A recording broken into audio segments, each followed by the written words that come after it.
Hi, shalom, and welcome back to Who Knew It Was Jewish? We are on episode 63, and today's topic is fish and chips. You may be surprised to learn that fish and chips, though wildly popular in England for what seems like eternity, was actually a specialty of the Portuguese Sephardic Jews who fled the Inquisition in the 16th century and found refuge in the British Isles. For observant Jews, fish is parve, a neutral food in kosher terms, thus an easy way to avoid non-kosher food and possibly include dairy in the same meal. It was especially important for Marranos, the so-called crypto-Jews, who pretended to be Christian during the Inquisition.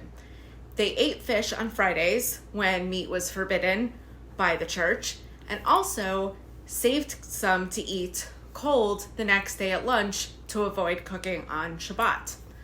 Now, apparently, Thomas Jefferson tried some on a trip to London and noted that he ate fish in the Jewish fashion during his visit. Alex Sawyer, a French cook who became a very celebrated chef in Victorian England, included a recipe for fried fish Jewish fashion in the first edition of his cookbook, A Shilling Cookery for the People, in 1845.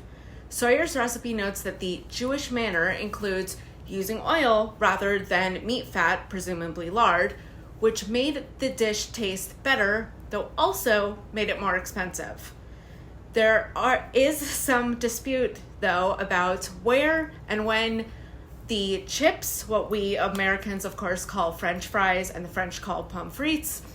Many historians say that deep-fried cut-up potatoes were invented in Belgium and in fact substituted for the fish during hard times.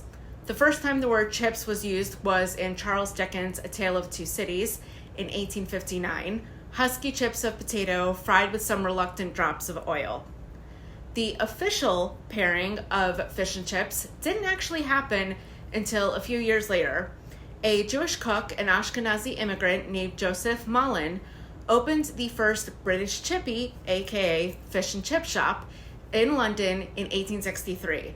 The shop was so successful it remained in business until the 1970s. The dish was among the foods only never really rationed during wartime because of the British government. They believed that preserving access to it was a way of keeping up morale. A dish that continues to be a mainstay of the British diet. Thank you so much for joining me for today's episode. I certainly hope you enjoyed it. Make sure to check back every single week for a new episode. And of course, don't forget, if you have any ideas or suggestions for a future episode, just let me know in the comment section. Email me at simplyhappymarlo@gmail.com or contact me through any of my social media platforms. And if I find that, in fact, your suggestion does have a Jewish history and background to it, I will not only make sure that it becomes a episode, but I will make sure to shout you out during that video. Thank you so much again, and I will see you all next time. Bye.